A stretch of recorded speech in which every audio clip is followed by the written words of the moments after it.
Breaking news చూస్తున్నాము. Visakha software engineer Gayatri కేసులో big twist అని చెప్పుకోవాలి. గాయత్రిని భర్తే చంపినట్టు అనుమానం వ్యక్తపరుస్తున్నారు. ఇటు కుటుంబ సభ్యులు కూడా భర్త శ్రీచరణే గాయత్రిని చంపేశాడంటూ కుటుంబ సభ్యులు కూడా చెప్పుకొచ్చే ప్రయత్నం చేస్తున్నారు. గాయత్రి పైన శ్రీచరణ్కి మొదటి నుంచి అనుమానం అనే ఒక పెనుభూతం ఉండేది. చాలా కాలంగా ఇటు భార్యని వేధిస్తూ వస్తున్నాడు అంటూ కుటుంబ సభ్యులు ఆరోపణ చేస్తున్నారు. గతంలో కూడా గాయత్రి హ్యాండ్ బ్యాగ్లో ఒక సీక్రెట్ ట్రాకర్ని కూడా పెట్టాడు శ్రీచరణ్ అంటే అర్థం చేసుకోవచ్చు. ఒక ట్రాకర్ని కూడా తన భార్య హ్యాండ్ బ్యాగ్లో పెట్టాడు అంటే తను ఎక్కడికి వెళ్తుంది, ఎవరితో కలుస్తుంది, ఎక్కడెక్కడ ఏ సమయంలో ఉంటుంది, ఈ విషయాలన్నీ కూడా ట్రాక్ చేసే ప్రయత్నం మరి నిజంగానే శ్రీచరణ్ చేశాడా? కుటుంబ సభ్యులైతే చాలా క్లియర్గా ఒక సీక్రెట్ ట్రాకర్ని శ్రీచరణ్ పెట్టాడు అంటున్నారు. సో ఒకవేళ ట్రాకర్ని అమర్చాడు అనుకుంటే ఖచ్చితంగా తనకి భార్య మీద అనుమానం ఉంది. ఈ ఘటనకు సంబంధించి కూడా శ్రీచరణే చేసి ఉండే అవకాశం ఉంటుంది. లేకపోతే అంత దూరం వెళ్ళి ఒక హోమ్ స్టేలో ఇద్దరు హనీమూన్కి వెళ్ళిన తర్వాత రాత్రి నుంచి ఉదయం అంటే 11:30కు చేరుకున్నారు. ఉదయం తెల్లవారుజామున 3:30 ఆ సమయం దాకా మద్యం సేవించారు. ఆ సమయంలోనే ఆల్రెడీ ముందుగానే శ్రీచరణ్ ప్లాన్ చేశాడా? ముందుగానే భార్యని అంత దూరం తీసుకెళ్ళి చంపాలని ప్లాన్ చేశాడా? అది ఈజీగా నాకు తెలియదు ఏం జరిగిందని చెప్పడానికి. కానీ రెండు తెలుగు రాష్ట్రాల ప్రజలు గమనిస్తూనే ఉన్నారు. మొదటి నుంచి అందరికీ వస్తున్న అనుమానం ఒకటి, ఎలా అదే రూమ్లో భార్యాభర్తలు ఇద్దరు ఉన్నారు, కానీ భార్య మాత్రం ఒంటి మీద గొడ్డ ముక్క కూడా లేకుండా నేలపై ఉంది. రక్తం, తన ముక్కు నుంచి రక్తం కారుతుంది. మరోపక్క మూత్రంలో తను మొత్తానికైతే తన శరీరం, తన మృతదేహం ఆ మూత్రంలోనే ఉండడం, ఇదంతా చూస్తే చాలా అనుమానాలకి దారితీసింది. ఖచ్చితంగా ఆ హోటల్కి సంబంధించి వ్యక్తులు ఎవరైనా లోపలికి వచ్చారా? ఎలా రాగలుగుతారు? వాళ్ళు ఇద్దరు 11:30కి లోపలికి చేరుకున్నారు. తెల్లవారు 3:30 దాకా అక్కడే ఉన్నారు. ప్రస్తుతానికి పోలీసులు అయితే ఆ హోమ్ స్టేలో బస చేసిన వ్యక్తులందరి దగ్గర ప్రస్తుతానికి ఇన్వెస్టిగేషన్ చేస్తున్నట్టు తెలుస్తుంది. కుటుంబ సభ్యులైతే ఖచ్చితంగా భర్త శ్రీచరణే ఈ పనులు చేసుంటాడు.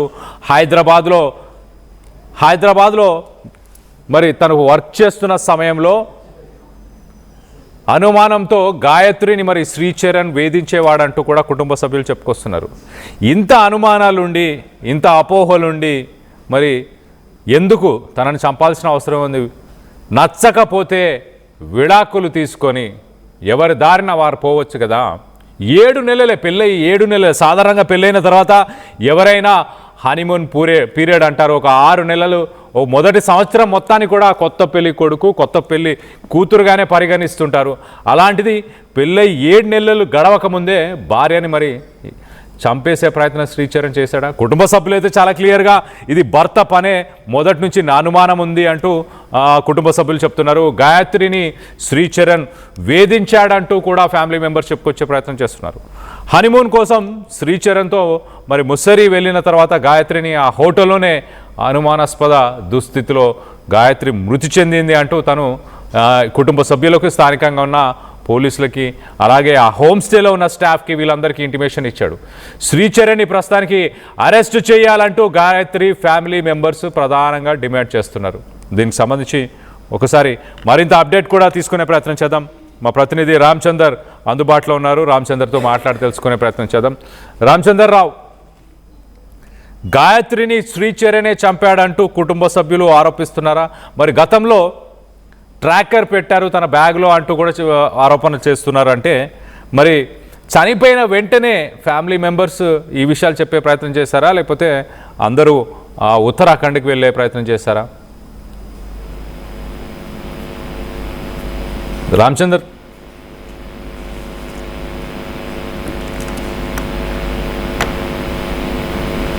రైట్, మనం గమనించాల్సిన విషయం ఏంటంటే ఘటన జరిగిన తర్వాత మరి కుటుంబ సభ్యులు ఇమీడియట్గా అక్కడికి వెళ్ళారు, కానీ ఎలాంటి అనుమానాలు వ్యక్తపరచలేదు. ఇప్పుడు ప్రస్తుతానికి గతంలో గాయత్రి బ్యాగ్లో ఒక ట్రాకర్ని పెట్టారు. ఆ ట్రాకర్ గాయత్రి బ్యాగ్లో శ్రీచరణ్ ఒక ట్రాకర్ని పెట్టడం జరిగింది. ముందు నుంచే అనుమానాలు ఉన్నాయన్నారు.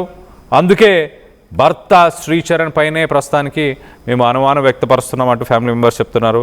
దీనికి సంబంధించి మరింత అప్డేట్ తీసుకునే ప్రయత్నం చేద్దాం. ప్రస్తుతానికి శ్రీచరణ్ పైన గాయత్రి కుటుంబ సభ్యులు ఏమైనా కేసు నమోదు చేశారా రామచందర్?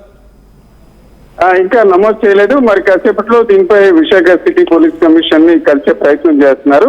నిన్న ఉదయం ఆ మృతదేహాన్ని విశాఖ ఎయిర్పోర్ట్ కి తీసుకురావడం జరిగింది. అక్కడ నుంచి ఎవరైతే రాధా గాయత్రి తండ్రికి సంబంధించిన సొంత గ్రామం విజయనగరం జిల్లా కొత్తవలస సమీపంలో ఉన్న మామిడిపల్లి అనే గ్రామానికి తీసుకెళ్లారు. నిన్న ఉదయం అక్కడ అంత్యక్రియల ప్రక్రియ కూడా జరిగింది. ప్రస్తుతానికి రాధా గాయత్రి తల్లిదండ్రులు అంటే సత్యవతి సుధాకర్ కూడా సొంత గ్రామంలో ఉన్నారు. వారు మనతో మాట్లాడడం జరిగింది. మరి కాసేపట్లో వారు విశాఖ సిటీ రావడానికి అట్లాగే పోలీస్ కమిషనర్ కూడా ఫిర్యాదు చేసే ప్రయత్నాలు చేస్తున్నారు. నిజానికి కళ్యాణ్ ఈ నెల అంటే రేపు రానున్న ఆదివారం రోజు ఇక్కడ తల్లిదండ్రులకు షష్ఠి చేయాలని కూడా గాయత్రి అలాగే వారి కుటుంబ సభ్యులు నిర్ణయించారు. ఆ క్రమంలో ఆమె ఈ శనివారం రావాల్సి ఉంది. ఈ విషయంపై వారందరూ కూడా కుటుంబ సభ్యులందరూ కూడా సందడిగా రాకుండా అంటే చిరుముషువాడలోని విహార్ దీనికి సంబంధించిన అపార్ట్మెంట్ లో నిర్వహించడానికి అన్ని రకాల ఏర్పాట్లు చేసుకున్న దశలో ఈ రకంగా జరిగింది. కళ్యాణ్ మొదటి నుంచి అంటే పెళ్లైన కొన్ని నెలల తర్వాత అతని ప్రవర్తనపై కుటుంబ సభ్యులకు రాధా గాయత్రి పలు సందర్భాల్లో ఫిర్యాదు చేయడం జరిగింది. ముఖ్యంగా ఆమె ఐటీ కంపెనీలో పనిచేస్తూ కొంతకాలం హైదరాబాద్ లో కూడా ఉంది. హైదరాబాద్ లో ఉన్న సమయంలో వారి సోదరుడు తమ్ముడు వెళ్ళిన సమయంలో అంటే వరుసకు సోదరులు వెళ్ళిన ఇతరులు వెళ్ళినప్పుడు కూడా కొంత అనుమానం వ్యక్తం చేస్తూ శ్రీచరణ్ మాట్లాడటమే కాకుండా ఆమె ఉండే బెడ్రూమ్ లో కూడా అప్పుడు సీసీ కెమెరా పెట్టడం జరిగింది. ఆ అంశంపై కూడా ఆమె తల్లికి ఫిర్యాదు చేసింది. ఇప్పుడు తాజాగా చూసుకుంటే గురుగావ్లో ఆవిడ పనిచేస్తుంది. ఆ సమయంలో ఒకసారి ఆమె ఢిల్లీ వెళ్తున్న సమయంలో హ్యాండ్ బ్యాగ్ లో చూసుకుంటే ఒక ట్రాకర్ కనిపిస్తుంది. ఆ ట్రాకర్ పరికరం ఆమెకు అవగాహన లేకపోవడంతో మరొక సోదరికి ఫోన్ చేసి ఆ ట్రాకర్ ఫోటో తీసి పెట్టడంతో అది ట్రాకర్ గా గుర్తించడం జరిగింది. ఆ దశలో తనను ఈ రకంగా అనుమానించి ఒక సీక్రెట్ కెమెరాలు పెట్టడం, సీక్రెట్ గా ట్రాకర్ పెట్టడం ఇట్లాంటి అంశాలు కూడా ఆమె తల్లికి సత్యవతికి చెప్పడమే కాకుండా ఇప్పుడు ఈ ఫెస్టివల్ ఏదైతే వారందరూ కూడా వెళ్ళి తిరిగి వచ్చిన తర్వాత తిరిగి అతనితో కాపురానికి వెళ్ళను అని కూడా ఆమె తల్లికి చెప్పినట్టు వారి కుటుంబ సభ్యులు చెప్తున్నారు. ప్రస్తుతానికి మనం మామిడిపల్లి వెళ్తున్నాం. మరి కాసేపట్లో వారి కుటుంబ సభ్యులతో అంటే మనం ఫోన్ లో మాట్లాడడం జరిగింది. నేరుగా మాట్లాడే ప్రయత్నం చేస్తున్నాం. మొత్తానికి చూసుకుంటే ఎట్టి పరిస్థితిలో ఈ మరణం వెనుక శ్రీచరణ్ పాత్ర ఖచ్చితంగా ఉంటుంది అని మీరు అనుమానాలు వ్యక్తం చేస్తారు. ముఖ్యంగా తొలి దశ నుంచి అంటే పెళ్ళైన మీరే చెప్పారు కేవలం 7 నెలలు అంటే లెక్క వేసుకుంటే 6 నుంచి 7 నెలల వ్యవధి సహజంగా నవవధువుగానే భావించే పరిస్థితి ఉంటుంది. ఇట్లాంటి దశలో ఆమెను వేధించడమే కాకుండా అనుమానించడం అట్లాగే ఒక రకంగా హింసించి ఇదంతా కూడా ఒక పథకం ప్రకారంగా శ్రీచరణ్ ముసూరి తీసుకెళ్లి అక్కడ హోటల్లో ఉంచి ఆమెకి సహజంగా వైన్ తీసుకునే అలవాటు లేదు. కానీ వైన్ తీసుకున్నట్టు ఇప్పుడు పోలీసులు ఇట్లా చెప్తున్నారు. ఇదంతా కూడా ఒక పద్ధతి ప్రకారం శ్రీచరణ్ చేసి ఉంటారనే అనుమానాలు వ్యక్తం అవుతున్నాయి. మరి కాసేపట్లో వారి కుటుంబ సభ్యులు విశాఖ సిటీ పోలీస్ కమిషనర్ కలిసే ప్రయత్నం చేస్తున్నారు.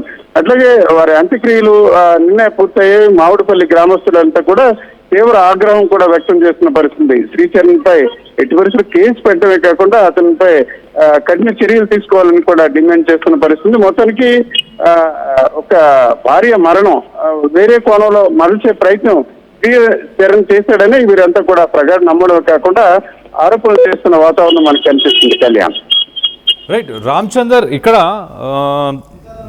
గాయత్రి చూస్తే ఆమె ఢిల్లీలో వర్క్ చేస్తుంది, అలాగే శ్రీచరణ్ పూణేలో వర్క్ చేస్తున్నాడు, రైట్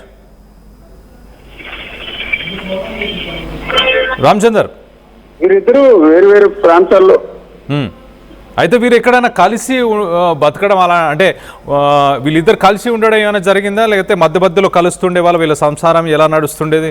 అందుకే కొంచెం దూరంగా ఉండడం వల్లే ఈ అనుమానం పెరుగుతూగా మారిందా?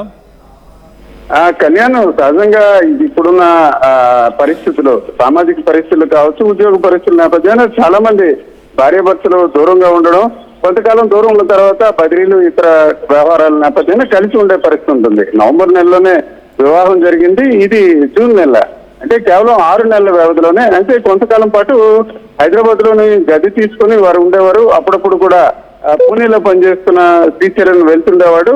అట్లాగే ఆమె కూడా కలిసే పరిస్థితి ఉంది. ఇప్పుడు గురుగావ్లో అంటే ఢిల్లీ సమీపాన ఆమె ఉద్యోగం చేస్తున్న దశలో ఇతను పూణేలో పనిచేస్తున్నాడు. అయితే ఇప్పుడు మనం వసంత విహార్ అపార్ట్మెంట్ ఏదైతే చిన్నముషివాడలో సత్యవతి అలాగే సుధాకర్ అంటే రాధా గాయత్రి కుటుంబ సభ్యులు నివాసం ఉంటున్న ప్రాంతానికి మనం నిన్న వెళ్ళడం జరిగింది. వారితో కూడా మాట్లాడడం జరిగింది. 2-3 సార్లు అక్కడికి అతను రావడం జరిగింది అని కూడా చెప్పడం జరిగింది. అయితే సహజంగా వేరు ప్రాంతాల్లో పనిచేస్తున్నప్పుడు కూడా ఇప్పుడున్న పరిస్థితుల్లో అప్పుడప్పుడు కలవడం ఇట్లాంటి ప్రక్రియ అయితే జరుగుతుంది. అయితే ఇటీవల అంటే ఒక తీవ్ర స్థాయిలో వేధింపులు అనుమానాలు తీవ్ర స్థాయిగా చేరడంతో ఆమె భరించలేని పరిస్థితుల్లోనే తల్లికి ఫిర్యాదు చేసినట్టు తెలుస్తుంది. అయితే ఫిర్యాదు చేసినప్పుడు కూడా కొన్ని సహజంగా పెళ్ళైన కొత్తలో ఇట్లాంటి మనస్పర్ధలు వచ్చే అవకాశం ఉంటుంది కాబట్టి వచ్చిన తర్వాత మాట్లాడదామని చెప్పడం జరిగింది. అయితే ఒకవైపు చూసుకుంటే రాధా గాయత్రి మరణంపై కుటుంబ సభ్యులు మాత్రమే కాకుండా వారంతా ఎవరైతే అపార్ట్మెంట్ లో ఉన్నవారు కూడా చాలా ఆవేదన వ్యక్తం చేస్తున్నారు. కళ్యాణ్, నిజానికి చూసుకుంటే తల్లిదండ్రులు వారు చూసుకుంటే ఒక రిటైర్డ్ ఆర్మీ కుటుంబం, వారికి గతంలో చూసుకుంటే పెందుర్తి సమీపన ఒక చిన్న ఇంట్లో ఉండేవారు. అయితే తల్లిదండ్రులకు అన్ని రకాల సౌకర్యాలు కల్పించాలనే కోణంలోనే ఈ అపార్ట్మెంట్ కూడా ఆమె బలవంతంగా కొనుగోలు చేసి అన్ని రకాల ఏర్పాట్లు చేసిన పరిస్థితి. ఈ దశలోనే వారి కుటుంబ సభ్యులు ఏమాత్రం కూడా జీర్ణించుకోలేకపోతారు. ముఖ్యంగా చూసుకుంటే శ్రీచరణ వ్యవహారంపై అంటే పెళ్ళైన దాదాపు 6 నుంచి 7 నెలల వ్యవధిలోనే ఈ రకంగా ఆమె మరణానికి కారణం అయ్యారు. అయితే ఈ మరణంపై ఇంకా స్పష్టత నిజానికి అతని పాత్ర ఉన్నట్టు కుటుంబ సభ్యులు ఆరోపణలు చేస్తున్నారు. దానికి తగ్గట్టు బలమైన ఆధారాలు ఇటువైపు చూసుకుంటే సీసీ కెమెరాలు ఏర్పాటు చేయడం, ఆమె హ్యాండ్ బ్యాగ్ లో ట్రాకర్ పెట్టడం ఇట్లాంటివన్నీ కూడా ఖచ్చితంగా భార్య నడవడికపై అనుమానాలు ఉండడమే కాకుండా అతని మానసిక పరిస్థితి కూడా కొంత స్పష్టంగా కనిపిస్తుంది. అంటే ట్రాకర్ పెట్టి సీసీ కెమెరాలు పెట్టిన వ్యక్తి సహజంగా ఇట్లాంటి హత్యలు కానీ లేకపోతే ఆమె మరణాన్ని పంపించే అవకాశాలు స్పష్టంగా ఉంటాయని వీరు బలంగా నమ్ముతున్న పరిస్థితి. ఈ దశలో ఇప్పటికే ఆ ప్రాంతానికి ముస్సోరి పోలీసులు డెహ్రాడూన్ కి సంబంధించి అక్కడే పోలీసులు కేసు నమోదు చేశారు. విశాఖ పోలీసులతో కూడా సంప్రదింపులు చేస్తున్నారు. అయితే ప్రస్తుతానికి మృతదేహం అంత్యక్రియలు వ్యవహారం నేపథ్యాన కొంత విచారణ ఆలస్యం జరిగింది. ప్రస్తుతానికైతే శ్రీచరణ్ కూడా విశాఖ రావడం జరిగింది. నేను అంత్యక్రియల్లో పాల్గొనడం జరిగింది. అయితే తాజాగా ఆర్టీసీతో పాటు ఇతర వర్గాలు కూడా దీనిపై స్పష్టంగా వారి తల్లిదండ్రుల అభిప్రాయాన్ని, వారి బంధువుల అభిప్రాయాన్ని వ్యక్తం చేయడంతో అతను తిరిగి 11 రోజుల కార్యక్రమానికి హాజరవుతారా లేదా అన్న కొంత అనుమానాలు వ్యక్తం అవుతున్నాయి. ఏదేమైనప్పటికీ పోలీసులకు మరి కాసేపట్లో వీరు కలిసే అవకాశాలు ఉన్నాయి. మన ఫోన్ లో వాళ్ళతో కుటుంబ సభ్యులతో మాట్లాడడం జరిగింది. వారంతా కూడా విశాఖ సిటీకి మధ్యాహ్నం 12 తర్వాత వచ్చి పోలీస్ కమిషన్ ని కలిసే ప్రయత్నం చేస్తాం. అట్లాగే అతను ఏ రకంగా తన కుమార్తెను వేధించారు, అట్లాగే ఏ రకంగా ఇబ్బందులు పెట్టారు, దాంతో సాక్ష్యాలతో కూడా ఇచ్చే ఆలోచనతో ఉన్నట్టు సుధాకర్ సత్యవతి దంపతులు చెప్తున్నారు. Kalyan, right, thanks for the latest update Ramachandar. మొత్తం మీద వైజాగ్ టెక్ సాఫ్ట్వేర్ ఇంజనీర్కి సంబంధించిన కేసులో కొత్త మలుపు అని చెప్పొచ్చు. ఇప్పుడు కుటుంబ సభ్యులు మరి భర్త శ్రీచరణ్కే అనుమానం అనే ఒక పెనుభూతం గతంలో కూడా ఉంది. తన హ్యాండ్ బ్యాగ్లో కూడా ఒక ట్రాకర్ని పెట్టి గాయత్రిని ఇబ్బంది పెట్టే ప్రయత్నం చేశాడు. అనుమాన పడుతున్నాడే, మొదటి నుంచి అనుమాన పడుతున్నాడు అంటూ గాయత్రి తల్లికి చెప్పిన వైనం. మొత్తం మీద దీనికి సంబంధించి విశాఖపట్నం కమిషనర్ని మరి కాసేపట్లో ఆ కుటుంబ సభ్యులు కలబోతున్నారు.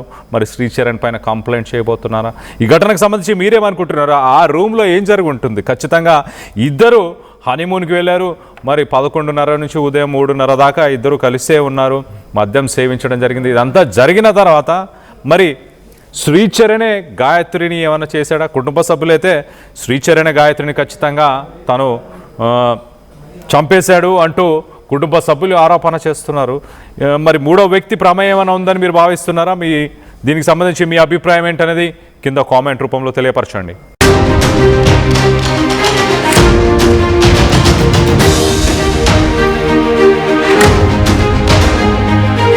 బ్రేకింగ్ న్యూస్ చూస్తున్నాము. వైజాగ్ సాఫ్ట్వేర్ రాధా గాయత్రి కేసులో కీలక విషయాలు వెలుగులోకి వచ్చాయి. భర్త శ్రీచరణ్ గాయత్రిపై ప్రస్తుతానికి గాయత్రి ఫ్యామిలీ మెంబర్స్ సంచలనమైన విషయాలని చెప్పుకొచ్చారు. గాయత్రిని భర్త శ్రీచరణ్ టార్చర్ చేసేవాడు అంటూ తల్లి మాట్లాడుకొచ్చింది. వాడొక పెద్ద సైకో. వారిద్దరి మధ్య చాలాసార్లు గొడవలు జరిగాయి. చాలాసార్లు వాళ్ళ గొడవలని సర్ది చెప్పి మరి పంపించాము అంటూ తల్లి మాట్లాడుకొచ్చింది. గాయత్రి హ్యాండ్ బ్యాగ్లో ఒక GPS ట్రాకర్ని పెట్టి ఇబ్బంది పెట్టేవాడు. అక్కడికి ఎందుకు వెళ్ళావు, ఇక్కడికి ఎందుకు వెళ్ళావు, ఈ సమయంలో ఇక్కడెందుకున్నావు, అక్కడెందుకున్నావు అంటూ ఆమెని రకరకాలుగా ఫోన్ చేసి మాట్లాడి ఇబ్బందికరమైన మాటలు కూడా మాట్లాడి ఇబ్బంది పెట్టేవాడంట. శ్రీచరణే మా అక్క గాయత్రిని చంపేశాడు అంటూ ఇటు చెల్లెళ్ళు మాధురి మాట్లాడుకొచ్చింది. ఒక పక్క ప్లాన్ పథకం ప్రకారమే ఈ మధ్యకాలంలో చాలామంది ఉత్తరాఖండ్కి హనీమూన్ అంటూ తీసుకెళ్ళి, గతంలో కూడా మనం ఎన్నో ఉదాంతాలు చూసాం, అక్కడికి తీసుకెళ్ళి భార్యలు భర్తలని, భర్తలు భార్యలని, అలాంటి వీడియోస్ చూసే మరి ఒక పథకం ప్రకారమే హనీమూన్కి తీసుకెళ్ళి చంపేశాడంటూ చెల్లి మాధురి చెప్పుకొస్తుంది. భార్యను చివరిసారి చూసేందుకు కూడా ఆ వ్యక్తి శ్రీచరణ్ ఏమాత్రం ఆసక్తి చూపలేదు. తన చివరి చూపును కూడా పెద్దగా పట్టించుకోలేదు. మృతదేహం ఇంటికి తీసుకొచ్చినప్పటి నుంచి ఇటు శ్రీచరణ్ ప్రవర్తన చాలా అనుమానాస్పదంగా ఉంది అంటూ కూడా చెల్లెళ్ళు మాట్లాడుకొస్తున్నారు. ఎప్పుడు మా అక్క తన ఇంటి గుట్టును బయట పెట్టే ప్రయత్నం చేయలేదు, మాతో ఎప్పుడు తన ఫ్యామిలీకి సంబంధించి గొడవల గురించి ఎప్పుడు ఆ విషయాలని మాతో పంచుకోలేదు అంటూ చెల్లి మాధురి మాట్లాడింది. గాయత్రి నాతో ఎంతో క్లోజ్గా ఉండేది, కానీ తన మరణంపై పూర్తి స్థాయి దర్యాప్తు చేయాలి ఖచ్చితంగా అంటూ చెల్లెలు కోరుతున్నారు. దీనికి సంబంధించి ఒక్కసారి ఆ చెల్లెళ్ళు ఏం మాట్లాడుతున్నారో ఒక్కసారి వాళ్ళ మాటల్లోనే వినే ప్రయత్నం చేద్దాం. మా ప్రతినిధి రామచంద్రరావు ఉన్నారు. రామచంద్రరావుతో ఒకసారి విత్ గాయత్రి చెల్లెలు మాధురి.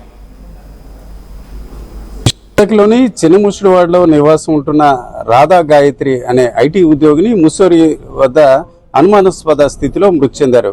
ఆమె మరణం అందరినీ కూడా చాలా బాధ కలిగిస్తుంది. కేవలం ఐటీ ఉద్యోగులు, అట్లాగే ఆ ప్రాంతంలో వసంత విహార్ అపార్ట్మెంట్లో ఉంటున్న వారే కాకుండా వారి కుటుంబ సభ్యులు చాలా ఆవేదన వ్యక్తం చేసిన పరిస్థితి. నిజానికి చూసుకుంటే రాధా గాయత్రికి సంబంధించిన తండ్రి సుధాకర్ సొంత గ్రామం ఈ విజయనగరం జిల్లా జామి మండలంలోని మామిడిపల్లి అనే ప్రాంతం. ఈ అగ్రహారంలో ఉన్నాం. అయితే వరుసకి సోదరులు ఎవరైతే రాధా గాయత్రి ఉన్నారో వారి సోదరి రాధా మాధురి, అట్లాగే మీనాక్షి వాళ్ళు కూడా ఉన్నారు. అమ్మ చెప్పండి, మీ సిస్టర్ అవుతారు కదా, ఆమెతో ఎట్లాంటి రిలేషన్ మీకు ఉండేది, ఎలా ఉండేది? ఇద్దరికి చాలా బాండింగ్ ఉండేది మాకు. ఎలా అంటే ఇంకా చాలా క్లోజ్గా ఉండేవాళ్ళం, ఫుల్గా. ఎంత క్లోజ్గా ఉండేవాళ్ళం అంటే ఇంకా మా ఇద్దరులాగా ఇంకెవరు ఉండరు, అంత క్లోజ్గా ఉండేవాళ్ళం. అలాంటిది మేము మినిమం టు మినిమమ్ కాల్ మాట్లాడుకుంటే పెళ్ళి కాకముందు 1.5 2 hours అలా కంటిన్యూస్ కాల్ మాట్లాడేవాళ్ళం. ఏదైనా కాల్ వస్తే నార్మల్గా పెట్టేసేది. అలాంటిది పెళ్ళైన తర్వాత 1/2 hour మాట్లాడిన కాల్ తర్వాత పెళ్ళైంది కదా అనేసి నేను ఇంకేంటి బావ సంగతులు, ఏమంటున్నాడు బావ, ఎలా ఉన్నారు అని అడిగేటప్పటికి ఒక 2 minutes అలా నార్మల్గా మాట్లాడి ఫోన్ కట్ చేసేసేది. వెంటనే ఫోన్ కట్ చేసేసి ఇంకా నాకు వేరే కాల్ వస్తుంది అని చెప్పేసి పెట్టేసేది.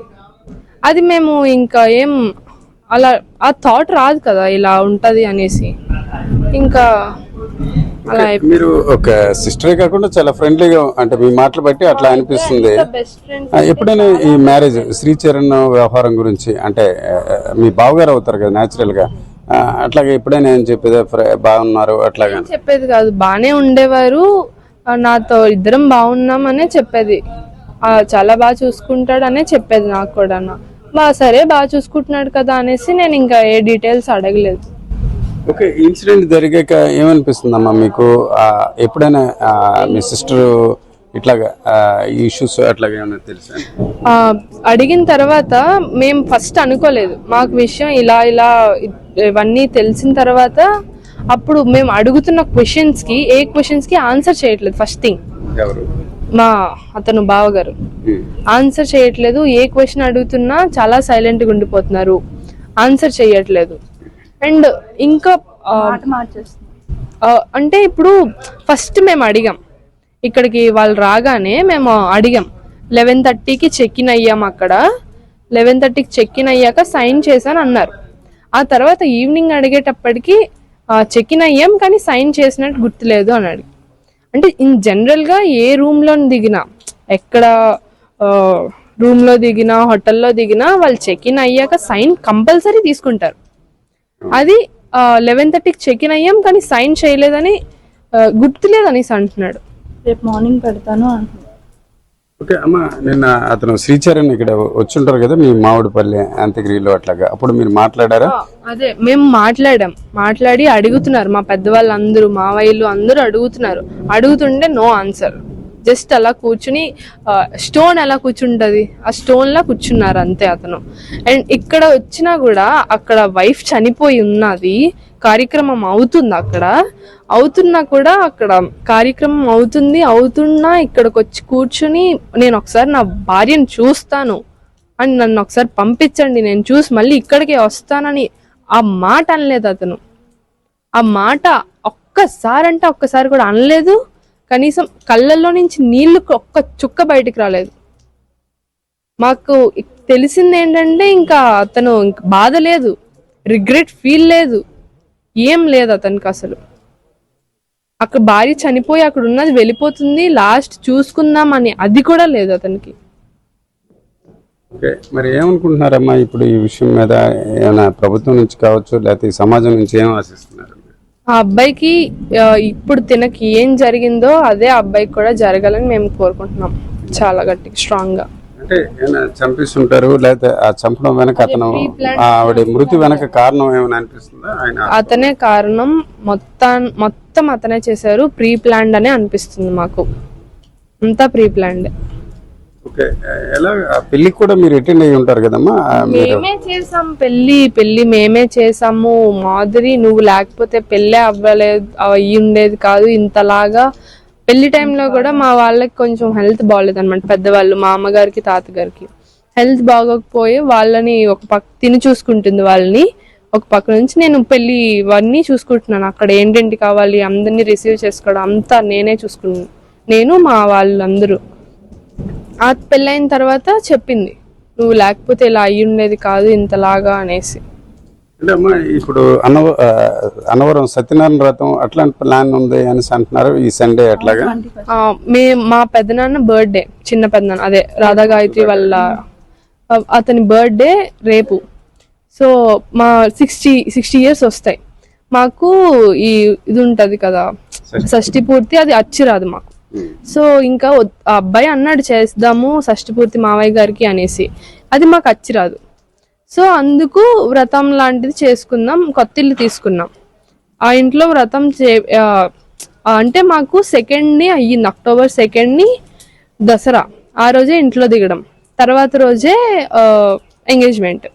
సో దానివల్ల ఇంకా గృహప్రవేశానికి వెళ్ళలేదు, ఆ ఇంట్లో ఏం అవ్వలేదు కదా అనేసి మేము ఆ ఇంట్లో పెట్టుకుందాం, అన్నీనా వ్రతం చేసుకుందాం సండే అనేసి అన్ని ప్లాన్ చేసుకున్నాం, అన్ని కొనేసుకున్నాం, అన్ని రెడీగా ఉన్నాయి. అక్క కూడా అక్కడికి మా వాళ్ళందరికీ, వాళ్ళ మావయ్య గారికి, బావగారికి, ఇక్కడ వీళ్ళ ముగ్గురికి బట్టలు కూడా కొనేసింది అక్కడే. కొనేసి ఇంకా 21st సండేని ఈ కార్యక్రమం పెట్టుకుందాం అనుకున్నాం. ఇంట్లోనే ఇలా జరిగింది. ఇది ఎవరైతే రాధా గాయత్రి ఉన్నారో వాళ్ళ సిస్టర్ అవుతారు ఈమె రాధా మాధురి. ఈ మాటలు విన్నారు కదా, నిజానికి చూసుకుంటే చాలా ఆవేదన ఉంది. వాస్తవానికి పెళ్ళైనప్పటి నుంచి కూడా చాలా వరకు సఖ్యతగా ఉంటారు కాబట్టి సహజంగా చాలా సందర్భాల్లో బావగారు ఎట్లా ఉంటారు అనే అంశం కూడా ప్రస్తావించినప్పుడు కూడా ఆమె మాట్లాడే పరిస్థితి దాన్ని దాటవేస్తూ ఉంది. ఈ రకంగా ఇప్పుడు తాజాగా జరిగిన ఘటన, అట్లాగే ఏదైతే అంత్యక్రియల ప్రక్రియ జరిగినప్పుడు సహజంగా ఎవరైనా ఆఖరి చూపు చూడాలనే ఆసక్తిగా ఉంటారు.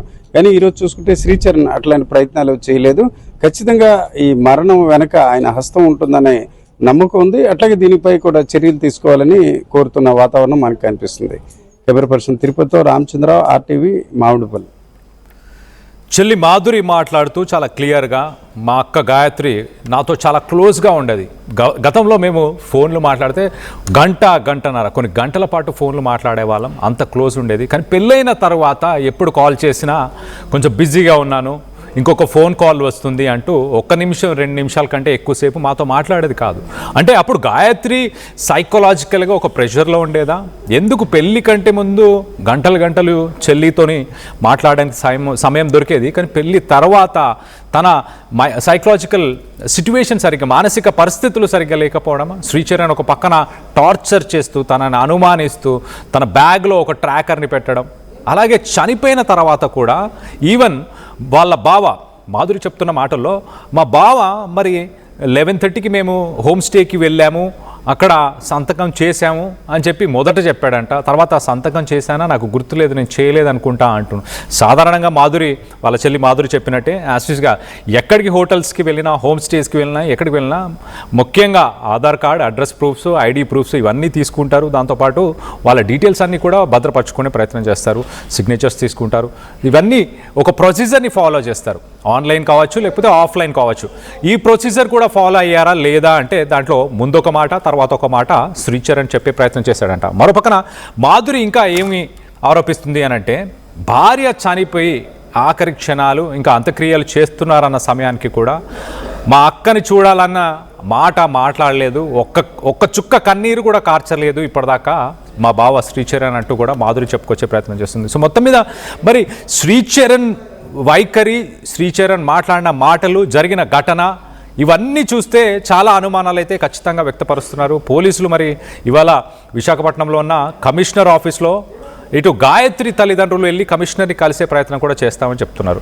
సో ఏం జరుగుతుంది అసలు? శ్రీచరణ్ని మీరేమనుకుంటున్నారు? వాస్తవానికి గాయత్రి విషయంలో ఎవరి తప్పిదం ఉందనుకుంటున్నారు? శ్రీచరణేనా? మూడో వ్యక్తి ప్రమేయం కూడా ఉందనుకుంటున్నారా? ఉత్తరాఖండ్లో మరి హనీమూన్కి వెళ్ళిన తర్వాత భార్యాభర్తలు ఇద్దరు ఒకటే హోటల్, ఒకటే రూమ్లో ఉన్నారు. తెల్లవారిన తర్వాత చూస్తే భార్య చనిపోయి ఉంది, వివస్తురాలై ఉంది, ఒంటి మీద అసలు బట్టలు లేవు, భర్తకి ఏం సంబంధం లేదు, ఏం తెలియదు అని అంటున్నాడు. ఏం తెలియదని అంటాడా? నా భార్యకి ఏం అయ్యింది, ఖచ్చితంగా దోషులను పట్టుకోవాలన్న మాట మాట్లాడతాడా? పోలీసులను కావని ఇంకెవరన్నా ప్రశ్నించే ప్రయత్నం చేస్తాడు. కానీ నాకు ఏం జరిగిందో తెలియదు, నేను లేచేసరికి నా భార్య చనిపోయి ఉంది అని ఏ భర్తనైనా ఇలాంటి మాటలు మాట్లాడతాడా? ముందు అక్కడ కొన్ని అనుమానాలు వచ్చాయి. తర్వాత ఇప్పుడు చెల్లి చెప్పిన మాటల్లో మరింత శ్రీచరణ్ గురించి తెలుసుకున్నాము. ఇంకా తల్లి కూడా మాట్లాడింది. తల్లి మొదటి నుంచి వీళ్ళ సంసార జీవితం ఒక 7 నెలలు మాత్రమే.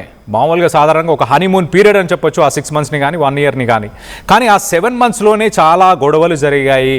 వాటన్నిటిని కూడా మేము సర్ది చెప్పి పంపించే ప్రయత్నం చేశాము అంటూ తల్లి మాట్లాడుకొచ్చింది. ఒకసారి ఆ తల్లి బాధ ఏంటి, ఏం చెప్పింది, ఈ 7 నెలల్లో ఎంత నరకాన్ని తన కూతురైన గాయత్రి అనుభవించిందో అవన్నీ తన తల్లి మాటల్లోనే వినే ప్రయత్నం చేద్దాం. సహజంగా పిల్లలపై చాలా ప్రేమ అందరి తల్లిదండ్రుల్లో ఉంటుంది. కానీ ఈరోజు చూసుకుంటే రాధా గాయత్రి వ్యవహారం కొంత భిన్నంగా ఉన్న పరిస్థితి ఉంది. వాస్తవానికి తల్లిదండ్రులకు ఎంతో ప్రేమగా పిల్లల్ని తల్లిదండ్రులు చూస్తారు, కానీ చూస్తే తల్లిదండ్రులకే ఆమె ఎంతో ప్రేమగా చూసే ప్రయత్నం చేసినట్టు అపార్ట్మెంట్లో ఉన్న వారి మాటలు బట్టి మనకు తెలుస్తుంది. అక్కడ చిన్నముషువాడలో చాలా మందితో మాట్లాడితే తండ్రికి మంచి ఇల్లు ఉండాలి, ఆ ఇంట్లో వారు హాయిగా ఉండాలి, ఇట్లాంటి ప్రయత్నం ఆమె చేశారని వారి మాటల్లో చెప్తుంది. ఈ దశలో ఒక రకంగా మనకి కొంత బాధాకరం. ఒక మరణించిన కూతురు విషయంపై చాలా వరకు తల్లడిల్లిన కుటుంబ సభ్యులు మనతో ఉన్నారు. సత్యవతి గారు, అలాగే సుధాకర్ గారు, రాధా గాయత్రి తల్లిదండ్రులు. వీరు విజయనగరం జిల్లా జామి మండలంలోని మామిడిపల్లి అనే గ్రామంలో వారి స్వగ్రామంకి ఇక్కడ చేరుకున్నారు. ఇక్కడే రాధా గాయత్రికి సంబంధించిన అంత్యక్రియల ప్రక్రియ కూడా బుధవారం జరిగింది. అమ్మ నమస్తే. అంటే ఇది ఒక బాధాకరం, అంటే మా ఇంట్లో కావచ్చు ఎవరింట్లోనే ఇట్లాంటి అంశం అప్పుడు మాట్లాడాలంటే కొంత బాధ ఉంటుంది. కానీ తప్పదు, సమాజానికి తెలియాలి, మీ ఆవేదన బయట ప్రపంచానికి తెలియజేయాలనే క్రమంలోనే నేను మీ దగ్గరికి రావడం జరిగింది. అమ్మ పాపతో ఎట్లా ఉండేది మీకు అనుబంధం? అంటే సహజంగా ప్రతి తల్లికి ఉంటుంది, మీకు ఎట్లా ఉండేది? నా పాపే నా ప్రాణం, దాని ప్రాణమే నేను, నా ప్రాణమే అది. నాకు లేక ఒక పాప, అది పంచ ప్రాణాలతో పెంచుకున్నా. అది నడిస్తే దాని కాళ్ళకు ముళ్ళు గుచ్చుకుంటాయి అనే దీంతో పువ్వుల్లో పెట్టి పెంచాం. మా ఫ్యామిలీ మొత్తం మా ఫ్యామిలీ అందరూ దాన్ని అంత అపురూపంగా పెంచారండి. అలా ఎవరు పెంచరు. అలాగే మా పిల్ల కూడా మమ్మల్ని అంతలాగా చిన్న పెద్ద అని తేడా లేదు, అంత అపురూపంగా వాళ్ళ నాన్న కుడిభుజంలాగా ఉండేదండి. ఆడపిల్లైనా మగపిల్లడైనా అదే. దాని వయసుకు తగ్గట్టు పనులు చేస్తూ ఉండేది. వాళ్ళ నాన్నని ఎంత బాగా చూసుకుండేది. అమ్మా నీకేంటి కావాలి అని అడిగి నోట్లో మాట ఉంటే చేసేదండి. అది చిన్న వయసులోనే స్కూటర్ నేర్చుకుంది. వాళ్ళ నాన్నని తీసుకెళ్తుండేది ఎక్కడికైనా. కారు డ్రైవింగ్ చేసి, డాడీ నేను ఉన్నాను, నీకు భయం లేదు, డాడీ నేను అన్ని చేస్తాను. మాకైతే ఏమీ తెలియదండి. ఇది నాకు ఫోన్ పేలు కానీ ఫోన్లోనే ఏమైనా చేయడం కానీ మాకేం తెలియదండి. దాన్ని టీవీకి వేయడం కూడా మాకు తెలియదండి. టీవీలో డబ్బులు వేసుకోవడం కూడా మాకు తెలియదండి. అమ్మ టీవీ ఆగిపోయింది, నేను చేస్తాను, నేను చేస్తాను, కంగారు పడకండి. అలాగే నా తల్లి మా ఇద్దరిని అంతలా పెంచి మా ఇద్దరిని దాని పిల్లల్లా చూసుకున్నదండి. దాని పిల్లల్లా చూసుకుని మాకు తెలియదండి. పెళ్లి చేసుకుంటావా అమ్మా మేము అడిగాము దాన్ని. అలాగే అమ్మ చేసుకుంటాను, మీకు నచ్చాలి, అందరికీ నచ్చే సంబంధం తప్ప నాకు నచ్చింది నేను చేసుకోను అని చెప్పింది. సరే అన్న, మాతో మా పక్కనే 14 ఏళ్ళు మాకు వాళ్ళకి పరిచయం, వాళ్ళు ఉన్నారు. ఆవిడ అన్నారు, మా చెల్లెలు గారు అబ్బాయి ఉన్నాడండి మంచివాడు, గాయత్రిని నేను 14 సంవత్సరాల నుంచి చూస్తున్నాను, మా అమ్మాయి పేరు రాధా గాయత్రి అండి, 14 సంవత్సరాల నుంచి చూస్తున్నాను, ఆ అబ్బాయికి ఇచ్చి చేద్దాము, చాలా మంచివాళ్ళండి అని. సరేనండి అన్న. ఆ అబ్బాయిని కూడా అడిగాము, మా పాపని అడిగాం. సరే నచ్చుకున్నారు ఇద్దరుని. ఆ అబ్బాయి కూడా నేను ఇష్టపడ్డానండి. నాకు ఈ అమ్మాయి తెలుసు, 14 ఏళ్ళు. మా వాళ్ళ చెల్లి మా ఆ పిల్లడికి అక్క, మా పాప ఇద్దరు ఫ్రెండ్స్, వీళ్ళిద్దరు ఒకటే కాలేజీ. అలాగేనండి అన్నారు. పెళ్లి వరకు వచ్చాం, పెళ్లి అన్ని చేసుకున్నాడు, అన్ని బాగానే అయ్యాయి ఇంతవరకు. ఆ పిల్లడి మీద మాకు అప్పుడు ఏమీ తెలియదండి ఇలా అనేసి. అప్పుడే తెలుసుంటే మేము చెయ్యం. ఆ తర్వాత నా పిల్ల చెప్పడం మొదలు పెట్టిందండి. పెళ్ళి అయిపోయిన తర్వాత హైదరాబాద్లో ఉండేది, ఉద్యోగం దాన్ని. వాడికి పూణేలో జాబ్, ఢిల్లీ ట్రాన్స్ఫర్ పెట్టుకోవాలని ఫస్ట్ వాళ్ళు కండిషన్ పెట్టారు. అది ఓకే అందండి మా అమ్మాయి, నేను ఢిల్లీ పెట్టేసుకుంటాను వచ్చేస్తాను. ఇవాళ రేపు ఉద్యోగాలు ఇలా పెట్టుగానే అలా వచ్చావు కదండి. వచ్చింది దానికి పెట్టుకుంది, ఢిల్లీకి వెళ్ళిపోతాను. ఆ వెళ్ళే లోపు నువ్వు హైదరాబాద్లో ఉండి ఆఫీస్కి వెళ్ళేటప్పుడు వీడియో కాల్ చెయ్యి. నీ బండి మీద అండి, దానికి బండి కొన్నాం మేము, బండి మీద వెళ్ళేది దగ్గరే, రాత్రులు క్యాబ్ అంటే భయం అనేసి వాళ్ళ నాన్నగారు దానికి 4 కిలోమీటర్ల దూరంలో, ముందు క్యాబ్లోనే వెళ్ళేది, తర్వాత బండి కొన్నది వాళ్ళ నాన్నగారికి కొంది. అది పెళ్ళయ్యి వెళ్ళిపోతాను డాడీ, నా బండి నీ కోసం, నీది పాత బండి అయిపోయింది కానీ వాళ్ళ నాన్నగారికి బండి కొంది, అక్కడ కొంది, నేను వాడి నీకు ఇస్తాను డాడీ అంది. అలాగే అమ్మా అన్నాం.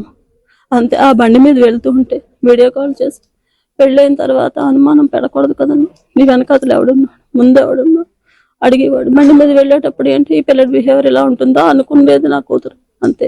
అవి బాధపడలేదండి. అది ఎప్పుడు వెళ్ళేది, ఆఫీస్కి వెళ్ళి వచ్చేది, ఆఫీస్లో కూడా వెళ్ళి కూర్చోగానే వెనకాతలు వీడియో కాల్ చేయి, ఎవడున్నాడు వెనకాతలు, ముందు ఎవడున్నాడు, ఇదేంటి ఇలాగా అని నాతో ఒకసారి అడిగింది. అమ్మ ఇప్పుడు పిల్లల మెంటాలిటీ అలాగే ఉంది, వాళ్ళు కల్చర్ అలాగే ఉంటున్నది కాబట్టి సర్దుకోవాలి మనమే అని చెప్పానండి దానికి. అలాగే అమ్మ అంది. అలా కొన్నాళ్ళు గడిచిపోయిందండి, బాగానే ఉన్నారు అనుకున్నాం.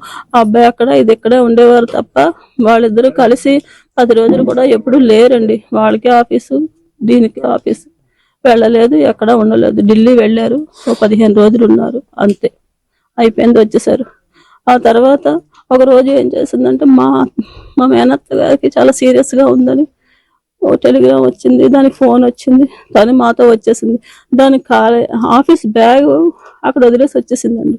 ఈ అబ్బాయి ఉన్నాడు అప్పుడు అక్కడ, తను వెళ్ళిపోతాడు పూణే, మేము ఇటు వచ్చేస్తున్నాం అన్నప్పుడు ఆ అబ్బాయి ఉండిపోయాడండి. నైట్ ఉండిపోయి జీపీ ట్రాగర్ ఉంటుంది కదా, ట్రాకరా నాకు అదే తెలియదు, అలాంటివి కూడా మాకు తెలియవండి ఏమిని. అది చిన్నది బ్యాగ్ కన్నం పెట్టి అందులో పెట్టేశాడండి. అది పాపకి తెలియదండి అలా జరిగిందని. ఇక్కడి నుంచి ఇవన్నీ అయిపోయాక వెళ్ళిపోయింది. ఇది చాలా బాధతో వెళ్ళిపోయింది. ఆవిడ చాలా మమ్మల్ని బాగా చూసేది, ఆవిడ చనిపోయింది. సరే ఆ బాధలో వెళ్ళిపోయింది మా పిల్ల. అక్కడికి వెళ్ళిన తర్వాత ఆఫీస్కి వెళ్ళాక తెలిసింది. ఒకరోజు సైలెంట్గా ఆఫీస్ ఉంటే అది కీమా సౌండ్ వచ్చిందంట. వాచ్మ్యాన్ ఉంటాడు కదండి, అతను వచ్చి గబగబని అడిగాడంట, ఏంటమ్మా ఇది ఎక్కడ వస్తున్నదని. దీని బ్యాగ్లో వచ్చేసరికి దీన్ని అరెస్ట్ చేస్తామని అందరూ వచ్చారంటండి, పోలీసులతో సహా. అమ్మా ఏంటిది, నాకు ఏమర్థం. రాత్రి 11 గంటలకు ఫోన్ చేసి అడిగింది, నాకు అర్థం కావట్లేదమ్మా. దాని కొలీగ్స్కి ఫోన్ చేస్తే వాళ్ళందరూ వెళ్ళారు అక్కడికి. వెళ్ళి ఏంటమ్మా ఇది ఏంటంటే వాళ్ళన్నీ దాన్ని చెక్ చేసుకుని, అంటే అది ఆఫీస్ టు ఆఫీస్ ఏవైనా మెయిల్స్ వెళ్ళిపోతాయి ఏంటో అన్నది అలా అనుకున్నారంట. కాదు, వాళ్ళ హస్బెండే పెట్టాడు, ఈ అమ్మాయి మీద అనుమానం వచ్చింది, అనుమానంతో పెట్టుకున్నాడు అనేసి. అమ్మాయి ఇదేంటి ఇలా చేశాడు, వాడికి వెంటనే ఫోన్ చేస్తాడు, నేను చేయలేదు అని మాటే చెప్పుకోవచ్చు. అలా అంటే ఈయన నాకు తెలిసిన వాళ్ళు ఉన్నారు, పోలీస్ కంప్లైంట్ చేస్తామండి, మేము చేస్తామనే గాబరాలో తను వచ్చి మొత్తం తారుమారు చేసేసాడండి. చేసి ఏది లేకుండా చేసాడు, కామ్ చేసుకున్నాడు. సరే అయిపోయింది. అప్పుడు అమ్మ ఫోన్లే, వాడు పాపని వాడే పోతాడు అన్నది నా కూతురు, వదిలేసాం ఇంకెందుకని. అది అయిపోయింది. ఇంకా అస్తమాటికి ఢిల్లీ వెళ్ళిన తర్వాత కూడా ఇప్పుడు ట్రాన్స్ఫర్ పెట్టుకుని ఢిల్లీ వెళ్ళిపోయింది. వెళ్ళాక వాళ్ళ అత్తగారు మామగారి దగ్గర ఎంత చక్కగానో చూసుకుంటారు వాళ్ళు. వాళ్ళలా ఎవరు చూడమేమో, మాలాగే చూస్తారు వాళ్ళు. ఈ అబ్బాయి ఫోన్ చేసి వస్తువాను టార్చర్ పెట్టడం మొదలుపెట్టాడు. నువ్వు ఎవరితో మాట్లాడుతున్నావు, ఎక్కడికి వెళ్తున్నావు, క్యాబ్లో ఎవరు కూర్చుంటారు? ఆఫీస్ క్యాబ్ అండి, వారానికి ఒక్కసారే వెళ్తుంది అమ్మాయి బయటికి. ఆ వెళ్ళేటప్పుడు ఆఫీస్ క్యాబ్లో 4 మధ్యలో కూర్చుని వెళ్తుంది. ఎవడు కూర్చున్నాడు, పక్కన ఎవడు, ఇటెవడు, అటెవడు, ముందు నువ్వు వీడియో కాల్ చేసి నాకు చూపించాలి. అదేంటి తెల్లవారు ఎక్కుతారు, ఎవరి పనులు వాళ్ళు పడుకుంటారు అన్నా వినేవాడు కాదంట. చాలా ఇబ్బంది పెట్టేవాడంట. అక్కడికి వెళ్ళిన తర్వాత ఆఫీస్లో కూడా ఇదే బాధంట. రోజుకి మొత్తానికి కనీసం ఒక 20 సార్లు 30 సార్లు వీడియో కాల్లే చేసేవాడంట. నేనేం ఆఫీస్ చేస్తాను అని వాళ్ళ అత్తగారు మామగారు కంప్లైంట్ చేసింది నా కూతురు. వాళ్ళు తిట్టారు, వాళ్ళు కొట్టారు వాళ్ళ అబ్బాయిని, అన్నీ చేశారండి. ఇంత షాడిజం, ఇంత సైకో అనేది మాకు ఆ పిల్ల ఇప్పుడు చెప్పిన తర్వాత తెలిసిందండి. ఇప్పుడు టూర్ వెళ్ళినప్పుడు కూడా నేను అడిగానమ్మా, వాళ్ళ అత్తగారిని పర్సనల్గా అడిగాను, ఏమండి వాళ్ళిద్దరు ఎలా ఉన్నారు, వాళ్ళు బాగుంటేనే పంపించండి లేకపోతే వద్దు అంటే, నేను అదే అడుగుతానండి, వాళ్ళు ఏమనుకుంటారో అన్నది. ఏమనుకోరు, రాత్రి అడుగుతాను, అలా అంటేనే పొద్దున్న వెళ్తారు అన్నారండి. 13వ తారీఖుని శుక్రవారం ముందు రోజు రాత్రి అడిగిందిట, బాగానే ఉన్నారు. ఆ అమ్మాయి కూడా చెప్పిందంట, లేదు బాగానే ఉన్నాం అన్నారట. అంతే వెళ్ళిందండి, తీసుకెళ్ళాడు. ఎక్కడి నుంచి బయలుదేరారు ఇద్దరు? అంటే గురుగావ్ నుంచి బయలుదేరారా లేకపోతే అంటే వీళ్ళు ఢిల్లీలో అమ్మాయి ఉంటుందా? ఢిల్లీలో ఉంటుందండి. ట్రాన్స్ఫర్ ఫిబ్రవరిలోనే ఢిల్లీకి పెట్టుకుందండి. మేమిద్దరు వెళ్ళాము, తీసుకెళ్లి దింపేవండి. ఢిల్లీ తీసుకెళ్లి అత్తగారు మామగారికి అప్పచెప్పేసారు. లేదు, శ్రీచరణ్ ఢిల్లీ పూణేలోనే జాబ్. ఆ అబ్బాయి ఇప్పుడు 5వ తారీఖుని ఢిల్లీ వెళ్ళాడండి. అబ్బాయి వాళ్ళంతా గారాపంగా చూసుకుంటున్నారు. ఈ చిన్నదే కదా అని మేము సర్ది చెప్పేవారు నా కూతురికి తప్ప, వద్దమ్మా వచ్చి అని ఏ రోజు చెప్పలేదండి.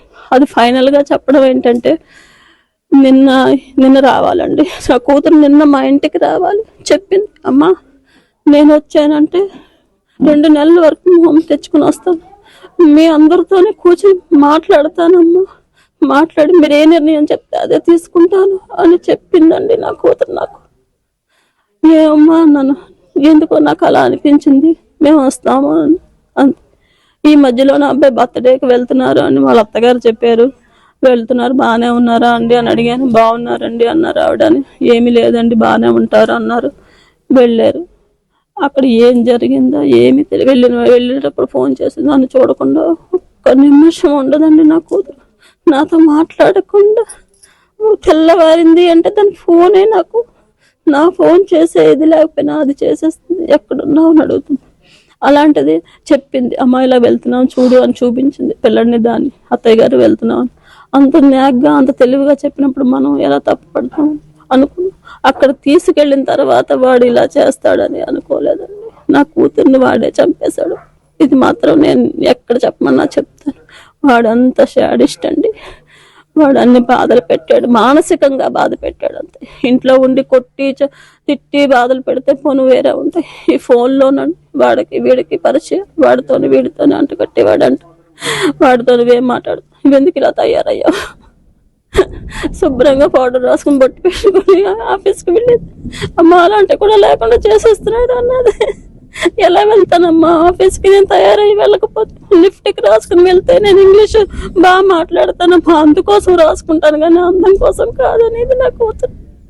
అలాంటి నా తల్లిని, బంగారు తల్లిని పట్టును పెట్టుకున్నాడు వాడు. నాకు న్యాయం కావాలండి, అంతకన్నా నేను ఇంకేం చెప్పలేను. ఇది మాకు జరిగింది. నా కూతురు చెప్పింది, వచ్చి చెప్తానమ్మా మా అందరికీ అని చెప్పిందండి. మా అందరితోని మాట్లాడుతుందమ్మా, తాతగారు మా అమ్మ వాళ్ళందరితో వదిలేసి వచ్చేయమన్నామండి. అది పెద్దగా మాట్లాడింది. అమ్మ అలా ఎలా వదిలేస్తాను, నేను మార్చుకుంటానమ్మా, మా అత్తగారు సపోర్ట్ మామగారు ఉన్నారు నాకు, మీరు భయపడకండి అందండి. బంగారంలా పెంచుకున్నామండి మేము, బంగారంలా పెంచుకున్నాను నా కూతురుని. మా ఇంటిల్లి పాదికి ముద్దుల కూతురు, మా ఊరు మొత్తానికి ముద్దుల కూతురు. అది మా ఒక్కలకే కాదండి, మొత్తం మా ఊరందరికీ ముద్దుల కూతురు. అది ఏ ఒక్క చిన్న పిల్లని అడిగినా, ముసలాళ్ళని అడిగినా మా పాప గురించి చెప్తారు. నా కూతురు 6వ క్లాస్ చదువుతున్న దగ్గర నుంచి ఈ రోజు ట్రిపుల్ పీజీ చేసింది. 3 కంపెనీల్లో ఉద్యోగాలు చేసింది. 1000 మంది ఫ్రెండ్స్ ఉంటారు, వెళ్ళి ఒక్కళ్ళనైనా అడగండి రాధా గాయత్రి అంటే ఏంటి అని వాడు చెప్తారండి దాని గురించి. అమ్మో అలాంటి పిల్లని కన్నందుకు మీరు ఎన్ని పుణ్యాలు చేస్తుంటారండి, మాదేరే అంటారండి. దాని దగ్గర మేము నేర్చుకుంటున్నాం అంటారండి. అంత చక్కనైన పిల్ల, ఏదైనా ఇలా చెప్తే అలా చేసేస్తుంది. ఉద్యోగంలోనైతేనేంటి, పిల్లల్ని ఎలాగా, పేరెంట్స్ని ఎలా చూసుకోవాలి, అప్పచెల్లెళ్ళు ఎలా చూసుకోవాలి, దానికి లేరు. అయినా అలా చెప్పి అలా వాళ్ళు అదే మాట చెప్తారు. దాని దగ్గర మేము ఎన్ని నేర్చుకోవాలో తెలియదండి. అలాంటి అమ్మాయి వాళ్ళ దగ్గరికి వెళ్ళి కూడా దీని పరువు తీసాడండి. దాని ఫ్రెండ్స్ దగ్గర కూడా అడిగేవాడంటే వాళ్ళు అదే ఏడిచి చెప్పారండి ఒక్కొక్కరు. మాకిప్పుడు వచ్చిన వాళ్ళందరూ అంటే సైకో, వాడు సైకో. దాంతో మేము చెప్పాము, వదిలే అని చెప్పామండి. మా అమ్మ మా నాన్న కోసం భరిస్తున్నాను అన్నది, అంతే తప్ప నేను ఇంటికి వెళ్ళిపోవడం 5 నిమిషాల పని, మా ఫ్యామిలీలో అటు లేవు అని చెప్పింది అంటే నిన్న చెప్తున్నారండి వాళ్ళు. ఆ మాట ముందు చెప్పుకుంటే తెచ్చేసుకుంటాం కదా మా పిల్లలు మేము.